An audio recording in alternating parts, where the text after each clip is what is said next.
And we're live, so happy Wonder Wednesday, everyone! Great to have you here again, and thank you to all of you who are watching us at crazy times. I know that some of you are really committed at following our lives, and so we have some people in Singapore, for example, watching us at 1 a.m. That's incredible. Thank you so much for being so committed to our community.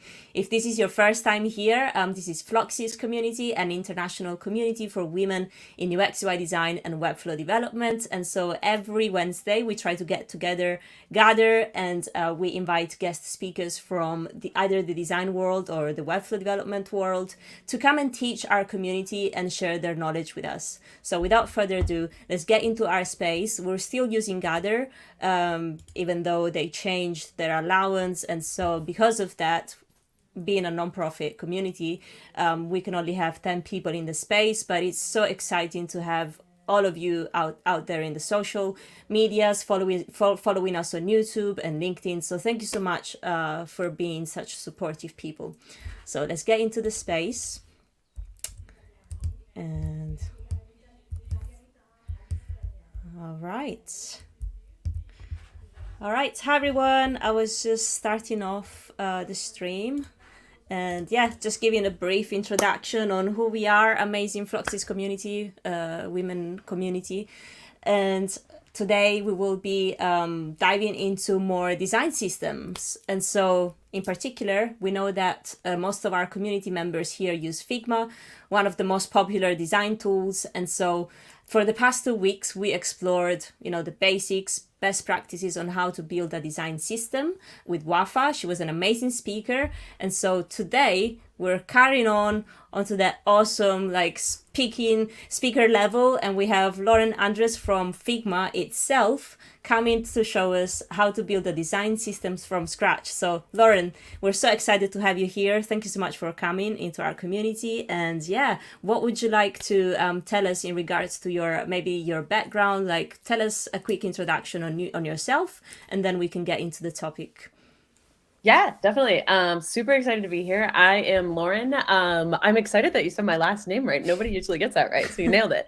I'm Lauren. And I live in the U.S. on the East Coast. I am a designer advocate at Figma. Before Figma, I was a product designer. Been in the product design industry for about 5 years. Fun fact, before that, I was actually a Lego model builder. I built Lego models for a living. I went to school for graphic design and kind of transitioned up into product design. And I've been with Figma almost 3 months now. So it feels like both minutes and years that I've been there. It's a really wonderful company. And I'm super excited to be here.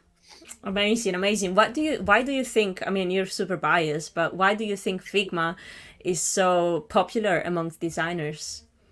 Yeah, I think it's really, really Figma, like the people of Figma, those that work at Figma are really, really all about making sure that Figma works for designers. And I knew that before I started working here, but it's even more obvious now that I'm here. Like, we're really listening to when people are tweeting and saying, like, I wish Figma had this, I wish Figma had that, or just like posting it online. We really read that stuff and we take it into account and say, like, okay, we want to make this as best as it can possibly be for designers, for developers. So it's really built for the users, I think.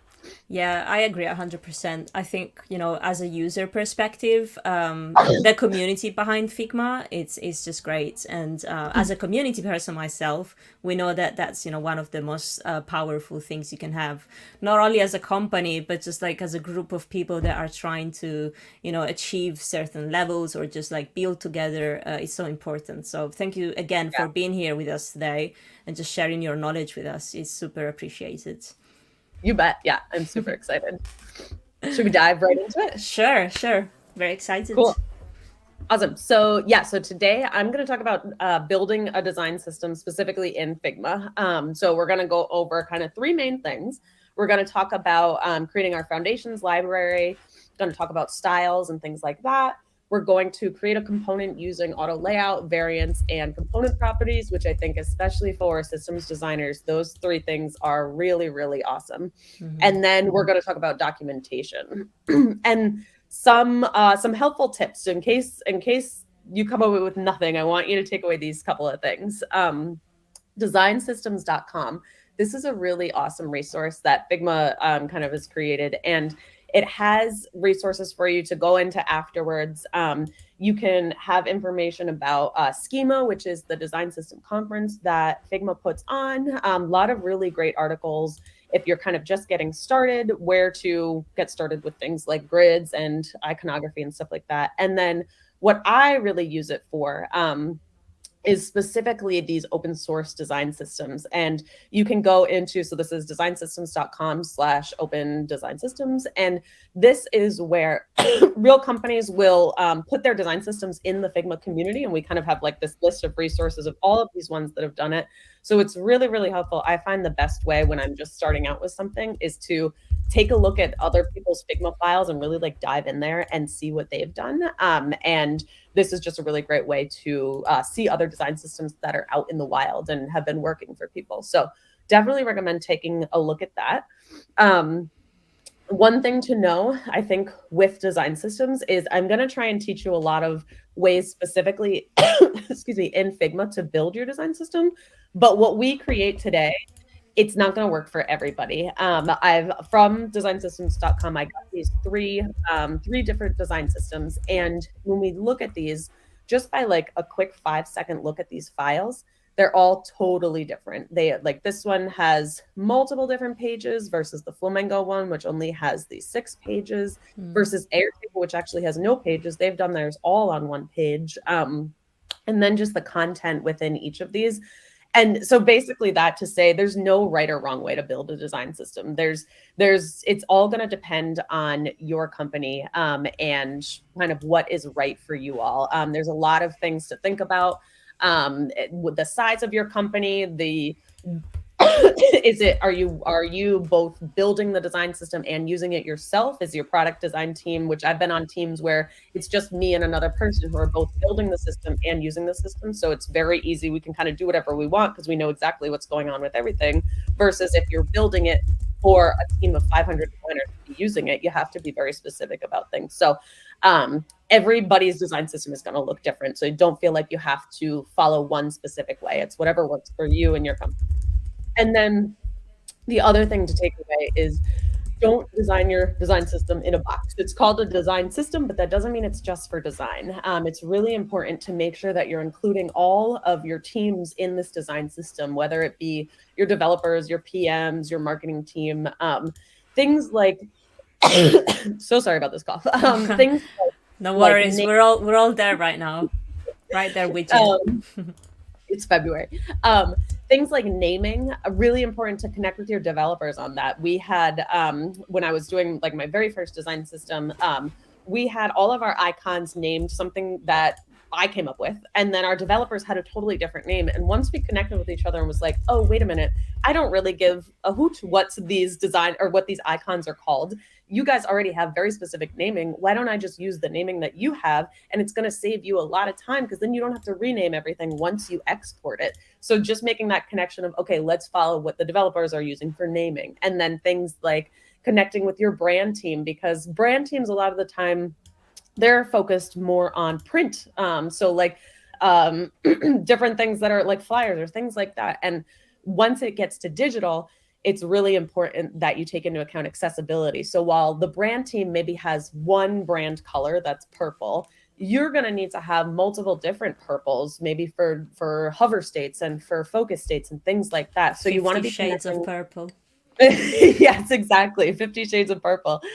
So you're going to want to make sure that you're connecting with your brand team to make sure that like the colors that you're adding still align with their goals and everything like that. So make sure you're always connecting with all the other teams. Things to take away.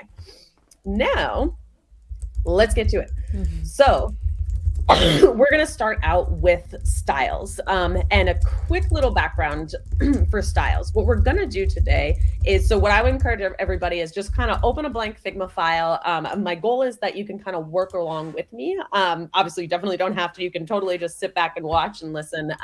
But if you want to kind of try these things out as we're going, definitely follow along. This is a golden opportunity. I don't know, anyone who's not trying right now, you're you should.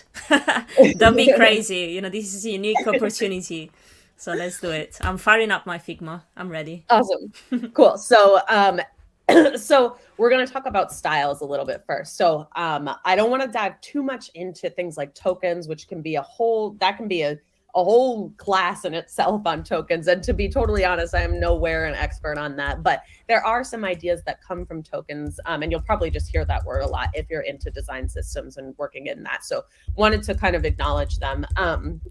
What we're going to do today is we're going to create global styles. We're going to focus on styles, and we're going to grab from those to create our more aliased and semantic styles. And I know that in the previous live streams, Wafa had talked about naming your colors, and you don't want to name them specifically like purple 100 and purple 200, because if you change the color on it, then that kind of screws things up, which is absolutely true.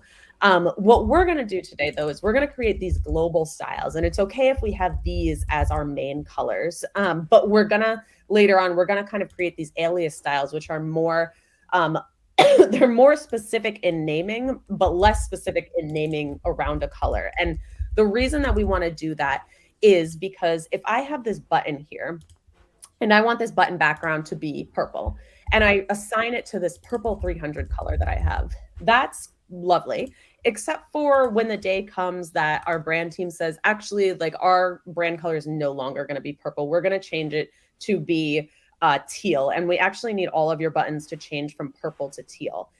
I could change this to teal, but it's called purple 300. So changing the hex code doesn't really make sense.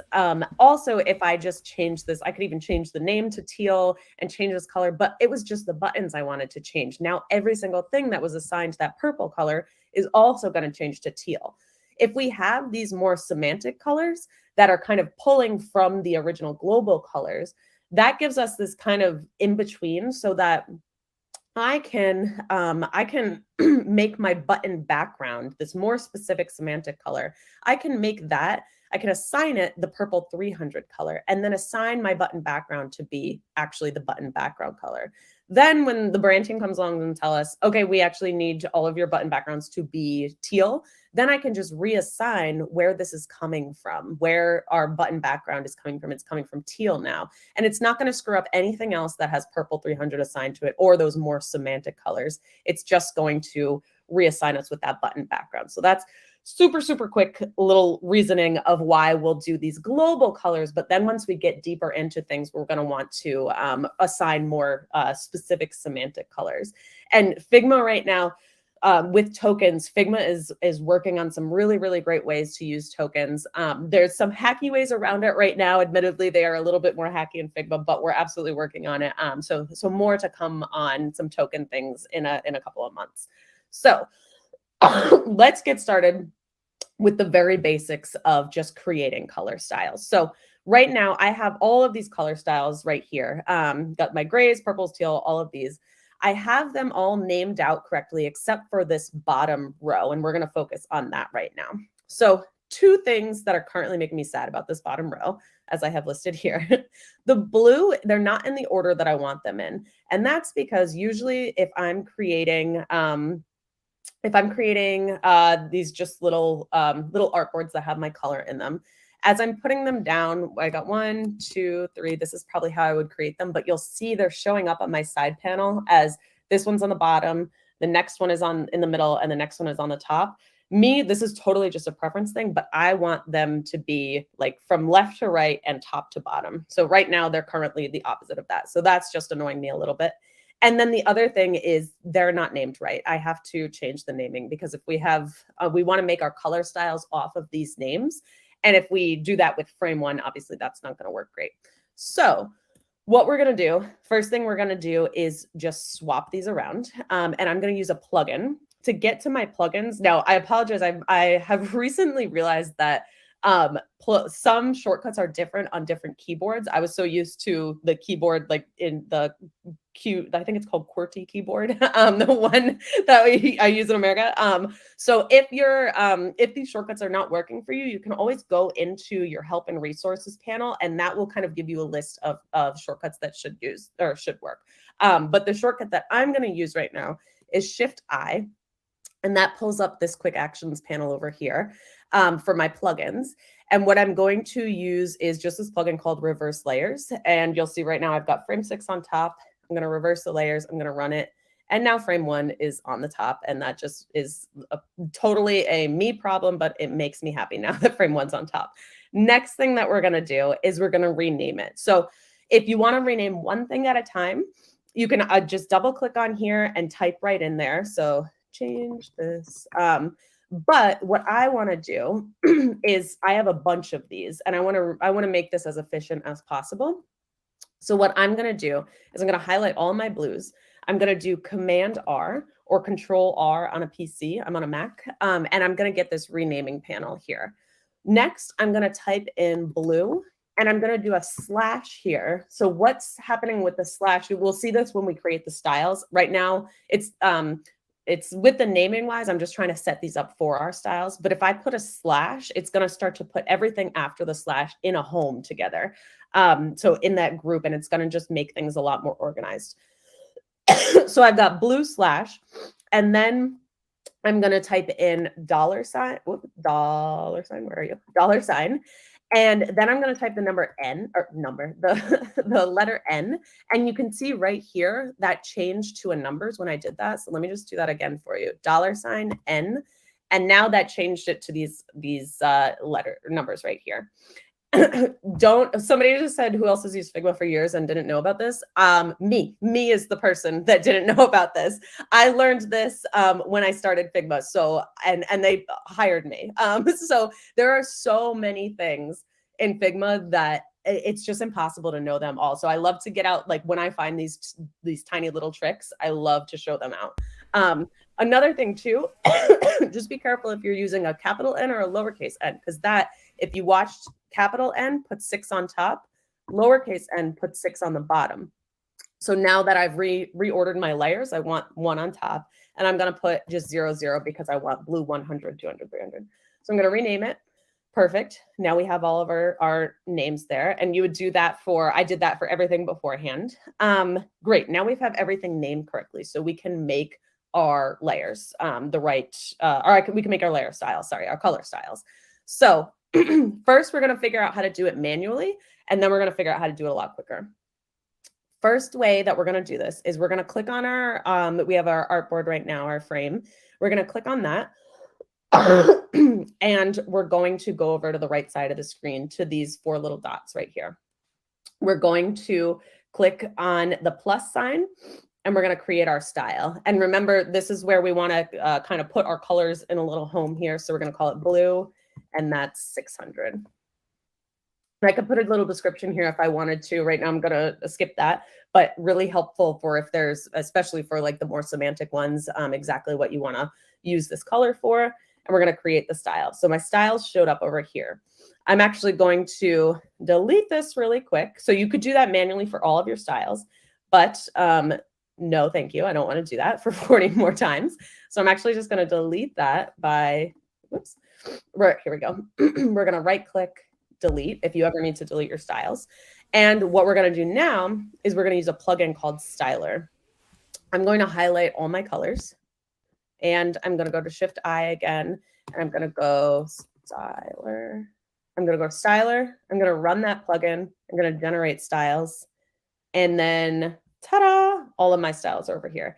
And you can see that the whole reasoning that we did that slash is because now all of our grays, purples, teals, all of these, I can put these into their little homes. I don't know why I keep calling them homes, but that's what I'm going to call them. They're in their little homes. They're much more organized. You can see everything here. So that's what that naming really helps with. Lauren, can I just say that we're probably 10, 15 minutes in, and people are already just like mind blown. Like, this is fantastic. Like, we've been using Figma for, probably more years now, and this is all very new, incredibly new.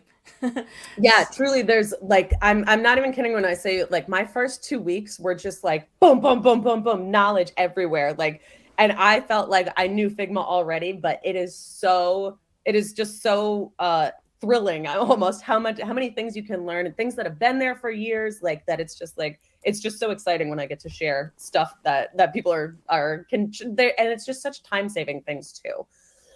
Yeah, Lauren is Cool. Isabel is saying Lauren is making me feel like a grandma, learning so much. We love it. I saw there's a hand up question. Valerie, did you Yes, Valerie. Yeah, I was going to say I currently work in Figma, but I was curious if you had any advice on how we could learn these advanced like tips. Is it just on Figma or? Yeah, so honestly, I would follow a lot of what I learned before getting into Figma was from designer advocates at Figma, which is my role now. So I would totally recommend. A lot of them have really great presence on Twitter. I don't do Twitter because it scares me. I don't know how to do it, but I'm on LinkedIn. I try and post something every week. There's a designer advocates thing on Twitter that shows what all the designer advocates are, their links. So we can try and find that for you.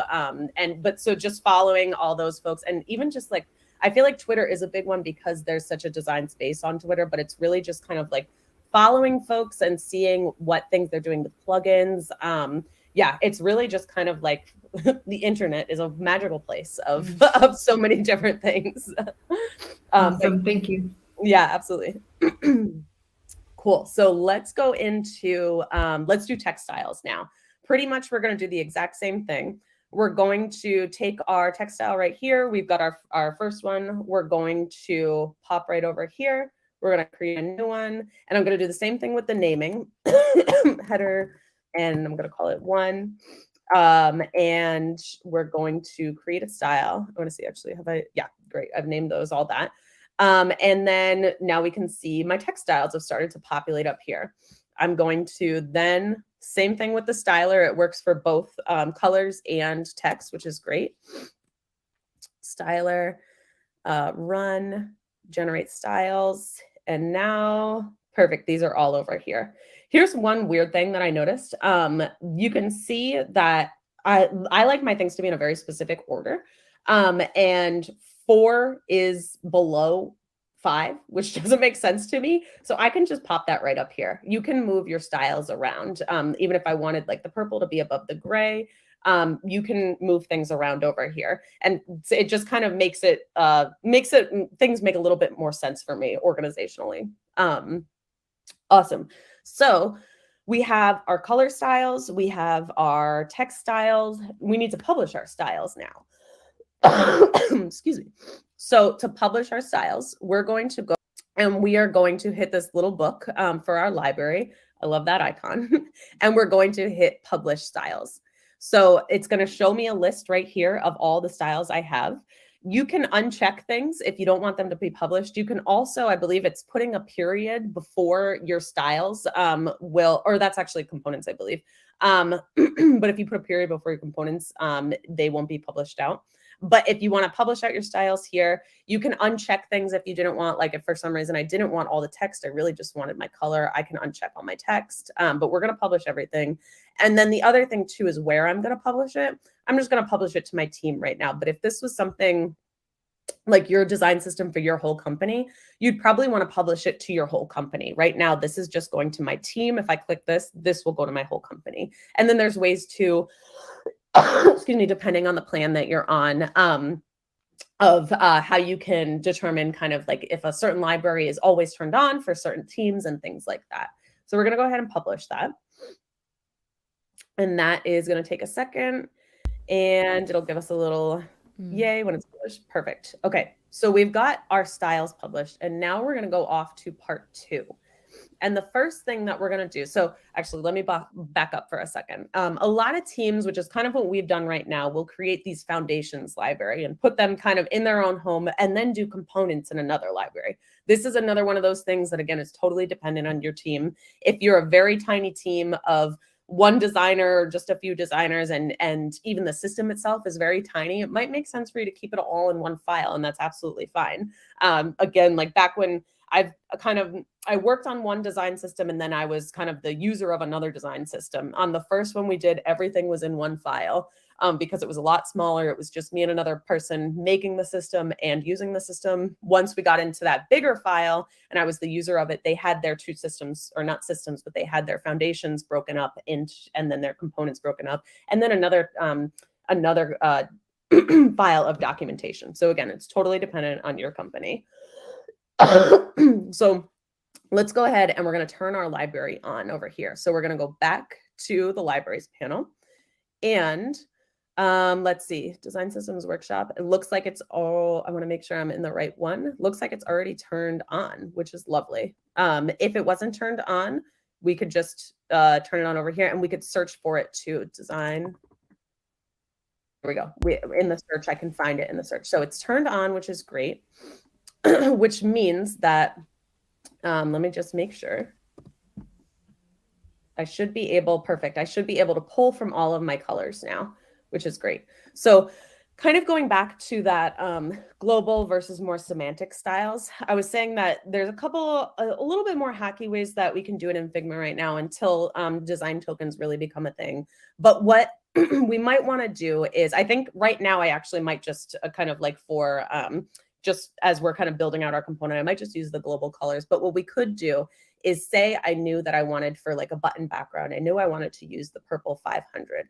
I might suggest making this, detaching it in here, and then kind of creating a new style within this file now, so that it's not going to inherit because the way of that Figma is set up. But there's a lot of ways that you can do this around. Maybe you want to put this this rectangle here that is actually the purple 300, and then you want to put your new style here, and then at least you can kind of have a visual of, if you ever do update your purple 300 hex, you'll have this kind of, you'll be able to see these two rectangles, and as long as they're the same color, you're good to go. There's also a plugin called Semantic Color Sync, which that you have to have everything in the same file, but it is a really great way, and we used to use this at my old company to make sure that things are really inheriting from each other. So right now, we're just going to use our global styles just for the sake of making things go a little bit quicker. But what we're going to do now that we have our styles done is we're going to create this card component. And this is where we're going to get into variants and component properties and all of that stuff. So we congratulations to you all. You have all just become YouTube designers. I just promoted you all and welcomed you to my company of YouTube, which I now own. Thank you. And we are going to make this card component. So when I'm looking at this, here's the main card component. But when I'm looking at this, I'm actually seeing, I think we could do multiple components within here. I'm seeing that there's this image component. And then I'm seeing too, what if I could see an image being used in multiple places, not just in one place. So I really want to make that a component, but also I probably don't want necessarily this little label on here at all times. So I probably want one with a label and then without a label. And then now that we're speaking of that label, when I go all the way back to my card component, I see two labels here, which actually these might be the same label. They just have different words on them in different colors. So really, we're not making one component, we're going to make three components. And another thing to always think about too is, does it need to be a component? I think there was a designer that I worked with, and I think he had a kind of like this thing that he had worked out where if you're going to use it more than 4 times or something like that, then it makes sense to be a component. But if it's excuse me, if it's something that's one-off, that like this, we definitely want to make these components because I could see us using these all the time. If it's something one-off that it's very specific to like that individual thing, it doesn't always necessarily need to be a component. It takes a lot of work for developers to make these into components, and then if it's being reused and reused, it makes a lot of sense for them to be components, but not everything needs to be. So kind of just remember to think about that. Does it really need to be a component when you're doing that? I definitely fall under the camp of making everything a component and then realizing, okay, maybe it wasn't necessary. So it's so easy to fall into that trap of everything needs to be a component. And then too, like this, we can go on forever about this, but just because it's a component in your designs, because that's easier sometimes for designers, doesn't mean it needs to be a component for developers. So things to think about, always why you want to be connecting with your developers and everybody else. So let's start out. And we're going to build these little label components first. We're going to go from kind of small to big. The way that we're going to do this, so here's what we want to end up with. We're going to move this little guy over here. We're going to do this right over here. And this is a great spot if you want to try and follow along with me. So I'm going to take some text and I'm just going to type in hashtag. And now I'm going to go into my styles, which we imported into here. And I'm going to try and find a style that's kind of close to what we want. And we can always have, like, I'm going to have this for a reference so we can be kind of looking at this. And so this is close enough to what I want. And then I'm going to auto layout this because I love auto layouting. And also it's just really helpful so that when the numbers on it change, that'll make sure that the size of the container changes if we've set this up correctly. So we're going to add a background on here using our colors. We're going to go into fill, and I want to use black. And I'm going to go into my fill here for my text, and I want to use white.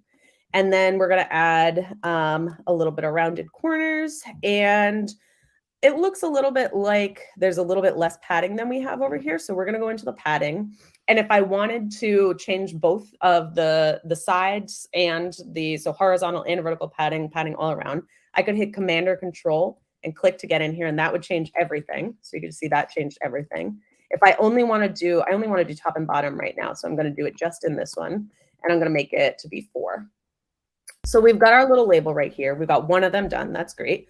But we want to have not only a kind of a dark mode and a light mode, but we also want to have closed captioned mode as well. So what we're what we're going to do is we're going to change. First, we're going to start with the naming on this. What do we want to call it?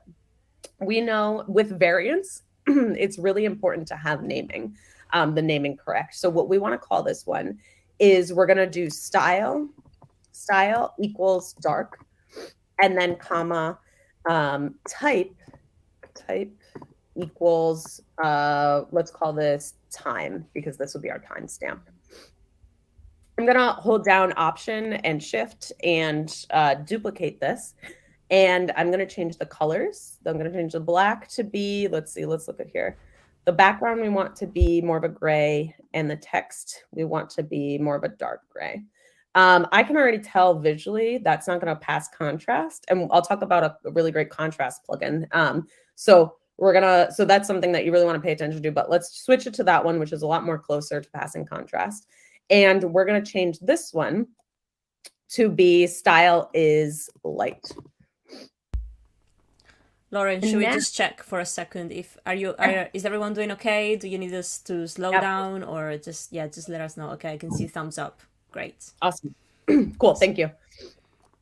Okay, so we've got these, and then I'm going to duplicate these, and I'm going to change this to be CC and CC.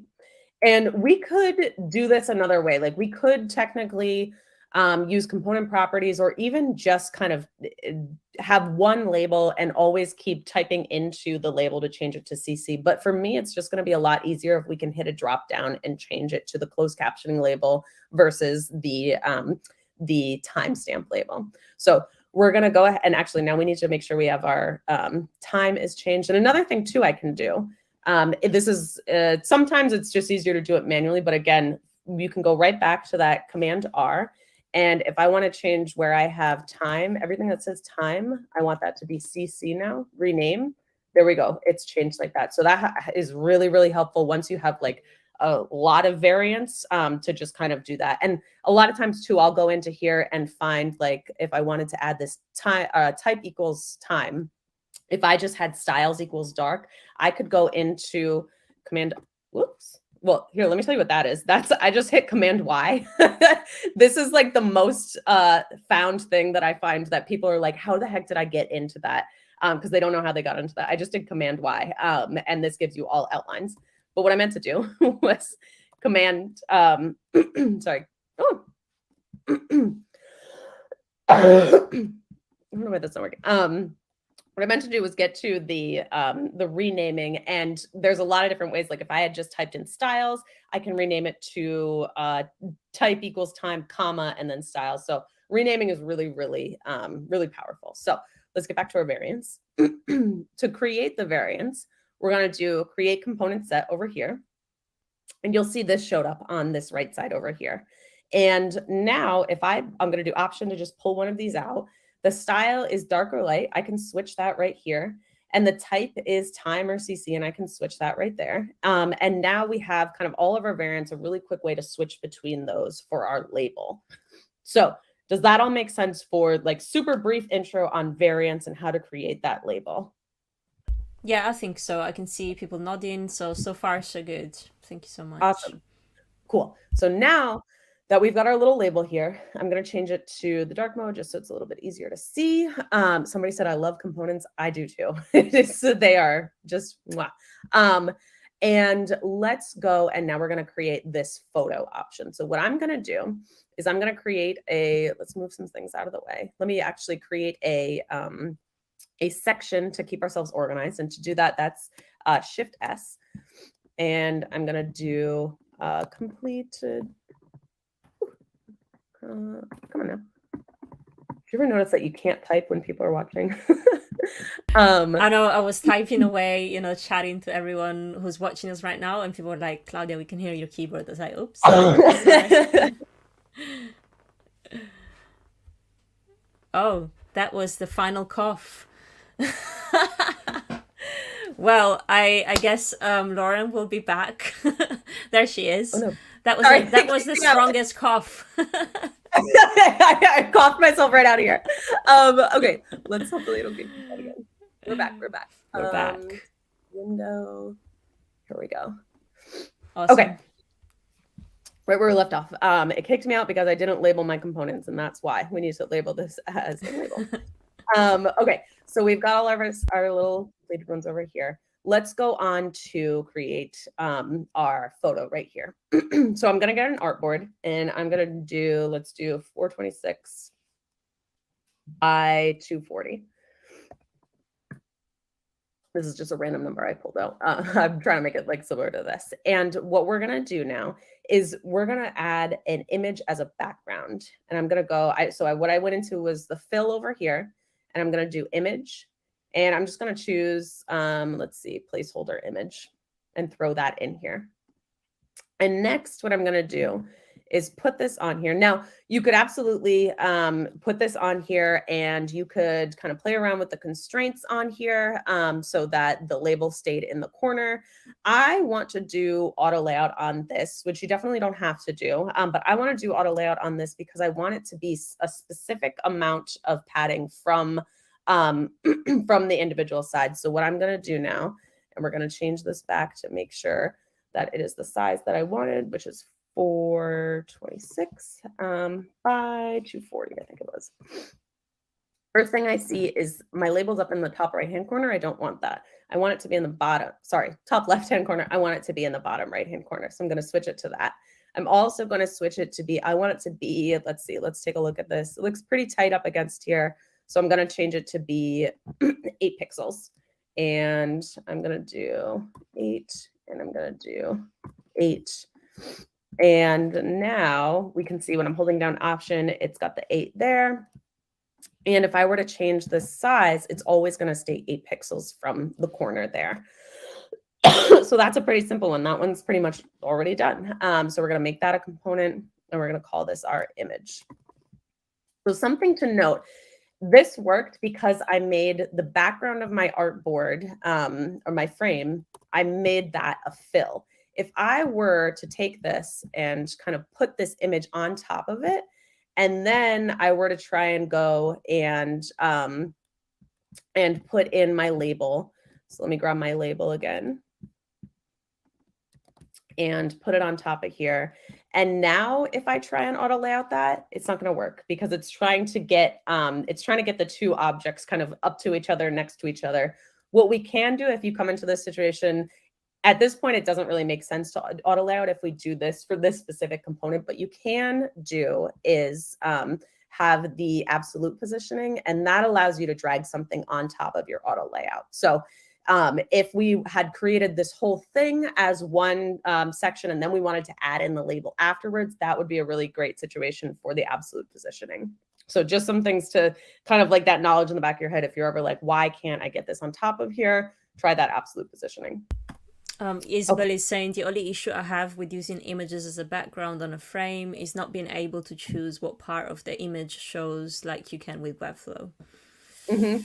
So yeah, so you can do, there's cropping that we can do if we wanted to go into image, and I'm going to grab my placeholder image again. So you're right that you can't really say exactly where you want it to be. You can kind of crop the image still. What I'm doing is holding down Command or Control if I want this image to be like a specific size. But then you're right, let's see what happens when it's the constraints now are not on there because I've changed it to crop.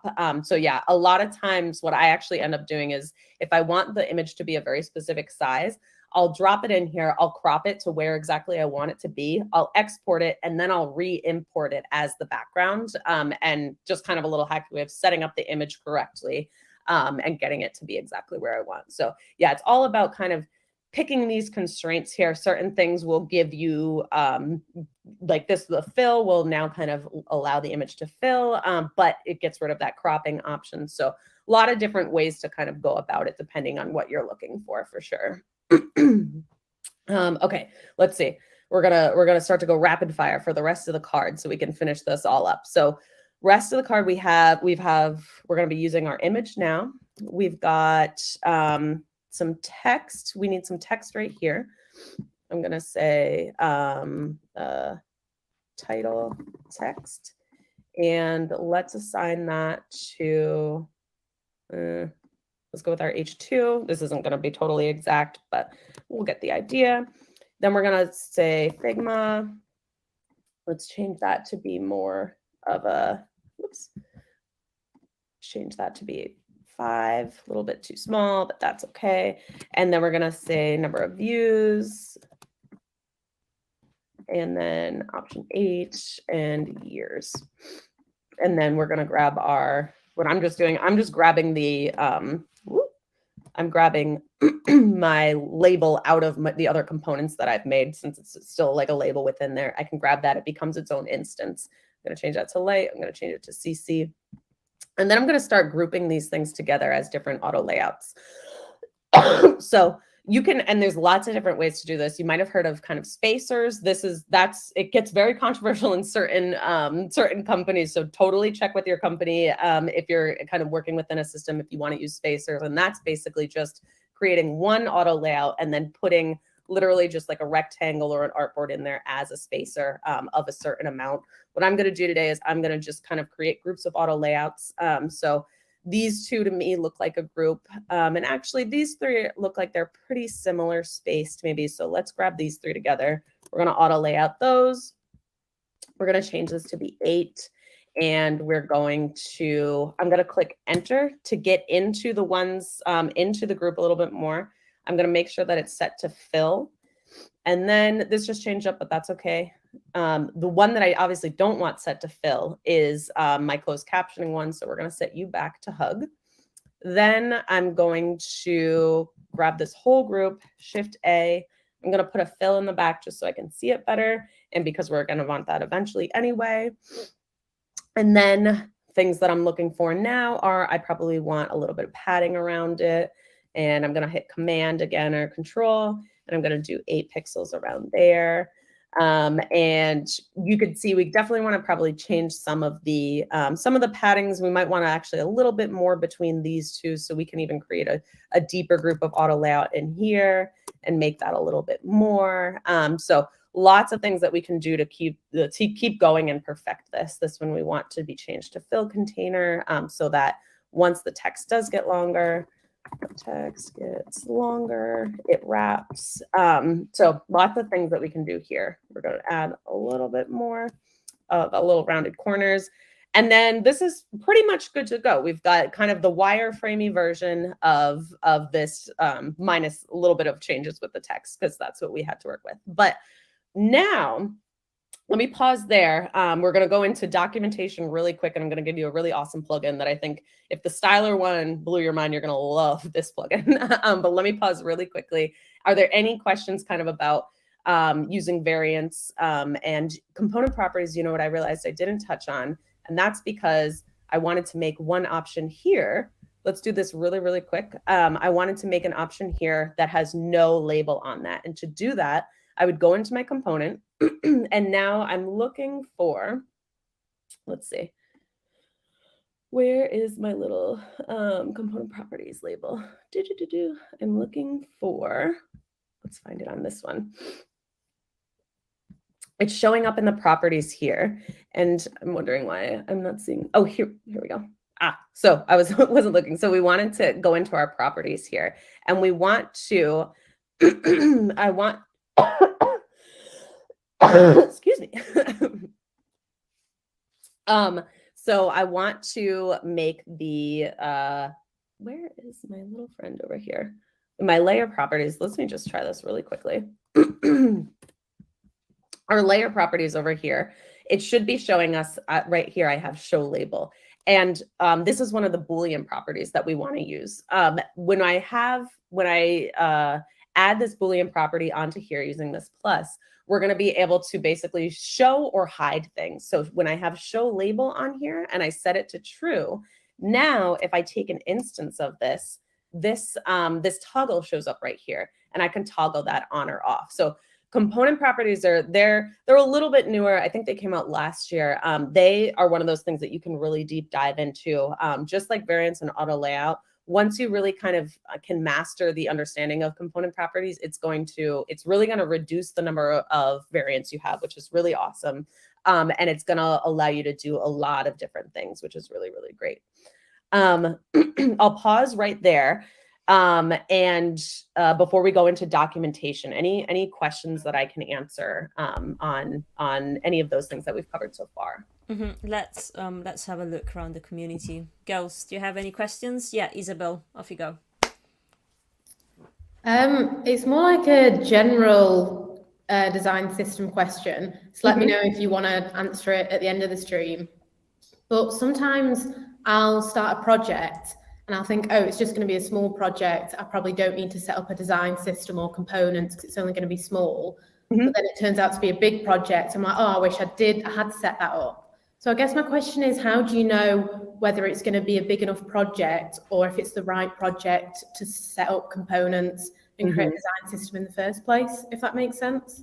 Yeah, it's so tricky. I feel like I remember so constantly always saying, like, we can't predict the future, but we kind of have to try. And I feel like that's what it always comes down to.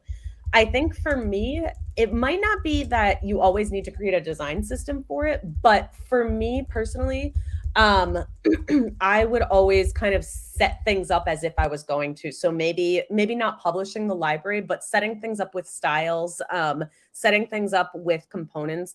I think it's going to make it a lot easier in the end. So if you do end up having to create an actual library for it, and I think you'll just find kind of as you're going, things are just easier to recreate if you can always just grab a component for it. So I think if that kind of makes sense, it's maybe not necessarily that you're always setting it up to be a published library, but kind of have the thinking that let's do styles instead of always just grabbing a random color. Because I even find when I start doing that, when I'm about halfway through, I start wishing, I wish I just made this a style so I could make sure that I'm on the right color. I'm not sure if that helps a little bit. Yeah, that makes sense. Thank you. Awesome. I saw that there is a question about learning component properties on the Figma YouTube channel, and I'll see if I can find it. On Figma YouTube, there's the DAs put out a lot of really good resources, and even just Figma ourselves. I'll search for that and see if I can find it. Maybe we can like send it out kind of in an email afterwards. But there's let's see, Figma on YouTube. Oh, perfect. I have it right here. And these are just kind of really great resources. And honestly, I know I'm like plugging the Figma DA super hard, but that's because before I became a DA, that's how I learned everything. So they give out really, really great resources. So I just threw that in the chat, and maybe we can throw it on the YouTube chat as well. Yeah, 100%. Thank you for that. And I also told Alex, we can probably set up another event just based on that, because I know that also Webflow wanted to come back and talk about tokens and components, also layouts, so all of that. So we'll definitely keep exploring this topic as it's so important to our designers. And 100%. Totally. Awesome. Cool. I'm going to dive into documenting real quick, and then we'll go back to questions because I think these will be really helpful. So documenting, there's 2 different ways that we want to do it. The biggest thing is you always want to make sure, basically you want to make sure you can go on vacation and nobody's going to bother you, and you don't have all the knowledge in your head. So you want to document all of your components and all of everything as much as possible so that people aren't bothering you on vacation. And a couple of ways to do that. If we go into our components that we built right here, you'll see this little configurations panel. You can go into here and you can type exactly how to use this component. So let me say, use this for your thumbnail. And then you can add links to documentation here. So that might be a link to another Figma file. That might be a link to something like Storybook that your devs are using. Those links are really, really helpful. So I'm just going to put figma.com here. And then when you go into your assets panel and people are searching for, I'm going to get the test. Here we go. So you can see right here when I hover over this, the information that I just put in there is showing up when I'm hovering over it. So designers can go in, and if they have enough documentation here, they can be like, oh, I'm supposed to use this for this, or I'm supposed to use this for X.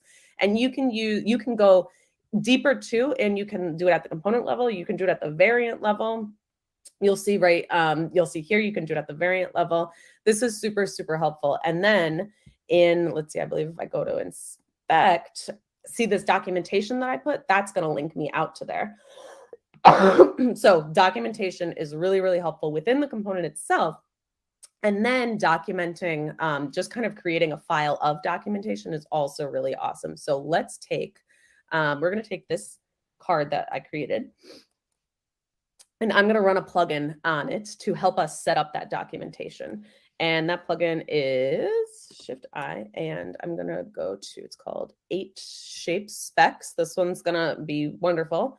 And look at this, gang. We have our documentation. Now, I don't recommend just kind of like shipping it out and going on that vacation that I told you couldn't go on unless you documented. Definitely kind of like look this over. Take this as a great starter. But it really is an amazing starter because you can see it's telling you like where things are inheriting from. So this photo up here is actually depends on test photo, which was what I called what the photo is on this one. It's going to tell you where other components are within. It's going to tell you, let's see, colors that I used. Let's see. This one, I didn't assign a color to it. This was the one that I did before I actually created with you all. But if I had assigned a color to it, it would show me right there. And actually, let's just try that real quick. If we do it on these ones, I assigned colors to. So let's do 8 shapes on this one. That's amazing. I just feel like each plugin that you show is just, people are just blown away. Just, whoa. They're so fun. Yeah, but like, so even here, you can see this one I actually assigned colors to, black and white and gray 200. So you can see where everything is inheriting from. So it's super, super great. Mm-hmm. It even starts to have these like showing the padding and stuff, which I know is always a pain in my butt. I did not want to document this stuff. But that's another thing to think about. Does it make sense to document everything? And you can, one thing I did want to show is view only mode. So let's see if this will grab it for me. I think yeah, perfect. So it just took me into, let me make sure I'm still here. And can you all see? Yes. Okay. So you see up here, it says view only, Lauren. This is my view only account. And if you're working with developers that do not have editor access, they are going to see things a little bit differently than you are. So let's pop between, this one is it doesn't like when I do this when I'm on 2 accounts at once, but this one you can see I've got design, prototype, and inspect. And here you can see I've got comment, inspect, and export. And the inspect tool is what what developers are probably going to be using the most. And I came in here to show you all of the tools that developers have. So you might decide maybe I don't want to specifically point out all of the spacing in here because developers are actually able to go in and let me get to over here and actually see when I'm clicking on this, they can see that it's 24 pixels. They can see that it's 8 pixels between here. So they have a lot of really, really great resources to use with the inspect tool. And so really good. And so it's just really good to know kind of how they see things. Things work a little bit differently. Right now you can see I'm not holding down Command or Control, which is what I'd have to do to get kind of to the insides of things. in my, oh, I'm in a different file, but to kind of like, if I wanted to get into this button, I'm holding down Command or Control, as opposed to in the view mode, it's a little bit opposite. So things look pretty similar, but are a little bit different. Yeah, so that's kind of documenting in there. We've got 4 minutes left. The last part that I wanted to, That's yeah, amazing. this one. Can I just squeeze in a question before you move on? Yeah, Because please. it might tie up well with what you're showing. So one of the girls in the community was asking, let me just check her question. Oh yeah, how can I present the design system to our clients? Would you say, I know that this is really good for developers, because we have this relationship when, you know, we're doing a design, then you have to ship it to the developer, and so this is super helpful. But would you use a similar thing when you're showing the design to a client? Yeah, so I would probably actually use prototype mode when I'm showing it to the client. So for example, if I kind of set my, actually, yeah, we can do it in here. I just have to get out, I have to get back into editing mode. Design system, we want to be in part 2. Get me out, there we go, I'm back to regular Lauren. So if we kind of go into the prototype mode, videos and prototypes are here, guys. Just wanted me to tell you that.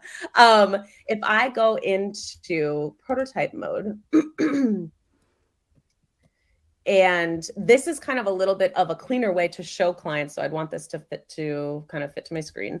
And you'd kind of want to set this up a little bit differently. But a lot of times folks might set up their design system so that you can kind of walk through it almost as if it were a website. You can kind of do links within here to go to like next page or link out to different things. So I think and this also allows you to not have to go out to another place. Like some folks may use Storybook, which is really great for more of developing stuff, but this allows you to not have to worry about maintaining multiple different things in different places. And what's really great too about prototyping in Figma is that if I were to change this, like as soon as I change this in the design, so let's just move it real quick, it changes it in my prototype. So it's not something that you have to worry about like, oh, I changed it in here, now I have to go change it in here. So I think setting up your prototypes, even if it's not actually doing animations and stuff in the prototyping, really just using it as kind of more of a presentation, I think can be really helpful.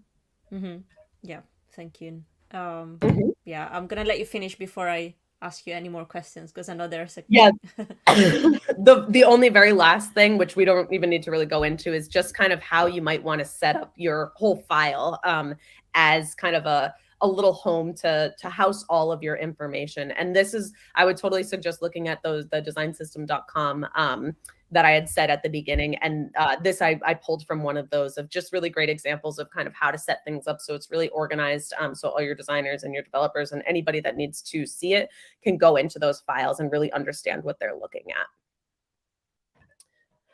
Awesome. Any last minute questions that I can answer? Any burning questions from the community? We had somebody from LinkedIn, Francesca Montali.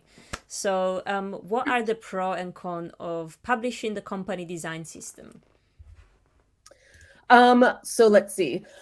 Pros and cons. I would say cons could be if you're not ready for people to use it. You don't want to publish it until you're ready, because once you publish it, people are probably going to start to use it. And while you can absolutely change things and then publish it again, and they'll get an update of like, oh, we have some components ready. But if they've kind of, if they've started to work things in kind of like specifically into their designs and like things like colors are changing. So I'd say definitely wait until you're ready to publish it. And then just pros, I think a lot of pros of just people are going to now, a lot of designers, I feel like, think that having a design system, it takes away some creativity, but I like to think the opposite. It really gives them room to have more creativity. You don't have to think as a designer anymore about things like buttons, where it's like, okay, how many times can I reinvent the wheel with this button? Like, I already have this little building block for me, and now I can go make magic with it. Like a lot of times people refer to Lego when they're talking about design systems, and it's like, you wouldn't want to spend all that time making those bricks individually and then going to build your castle with it. Somebody's giving you all the bricks to your castle, and you get to go right into the building. You don't have to worry about those little individual things. You can now get into the details that you really want to. Awesome. Maybe one last question, unless, somebody is really, really, if you do have any more questions, please let me know. Maybe send them to me on a DM, and I'll make sure I'll forward them to Lauren, and we'll get back to you.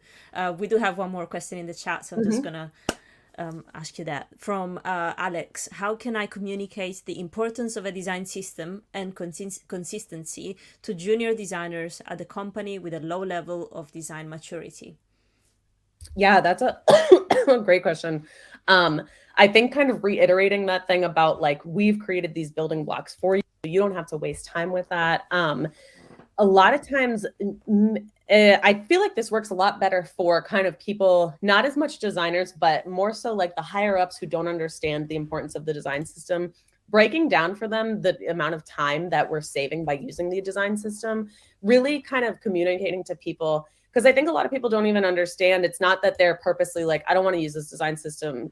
It's stupid. Like, they don't understand that we have this because it's saving us money, because developers then don't have to, every single time you give them something, they don't have to build it from scratch. They're saving time and money that they can be spent elsewhere. A lot of times it's really breaking down for people, like show them the stats of like, by using this one component, we saved 50 hours. We saved those 50 hours are X amount of dollars. Like really, really break it down for them of how much time they're saving, how much like consistency things are able to get with the design system. Like show them kind of two designs of one without a design system, one with, like show them the small little details that are totally kind of different, that designers are going to realize that when they use a design system, they don't have to worry about those small details. I think it's really about kind of telling people we've taken out that but we've taken out that really detailed work that you don't have to think about anymore. We're trying to give you space so you can really do your job here and get the creativity that you want to without having to think about the really minute details. It's all about optimizing your process as well and getting more organized. So, I mean, thank you so much, Lauren. I mean, this has been incredible. Yeah, people are saying how awesome is Lauren for going through this amazing session with us, even when she's got a cough. Thank you so much. And I totally support that. Thank you so much for not only making time for us and our community here, for coming to share your knowledge and insights and, this fantastic tool that we all love and use. And even though we've been using it for so long, yet we were so surprised by all the things that you showed us today. So thank you so much. And thank you for making it through this cough. I hope you get better soon. And please, if you want to stick around with our community, we need passionate, just talented women like you to help us grow. So fantastic to have you here. Thank you so much. It was so great. And the super shameless plug for me of, if you do want to like learn more things, I like to post, or my goal of myself is to post every week on LinkedIn some kind of design tip that I've learned in Figma. So please feel free to follow me on there. And the goal of the DAs too, the designer advocates, is really to reach out with the design community, help everybody learn as much as we can. So always, this is something I didn't know too before I joined, is always feel free to reach out to any DA. We want your messages and we want to help you. So anywhere that we can help, we are happy to do it. And I'm just sharing your LinkedIn everywhere in the chat as well. And thank you so much for everyone here at Floxies, for being here despite the limitations that we had in the space today. And thank you to the audience out there on social media for, the support and just being here with us every week. That's super fantastic. All right, we'll keep you posted on the next events. I guess we'll continue diving into the world of design systems, because, you can never have enough, apparently. So, amazing. Thank you so much, Lauren, and have a fantastic day, everyone. And I'll see you in our Discord. Awesome. Thanks, everybody. Bye. Take care.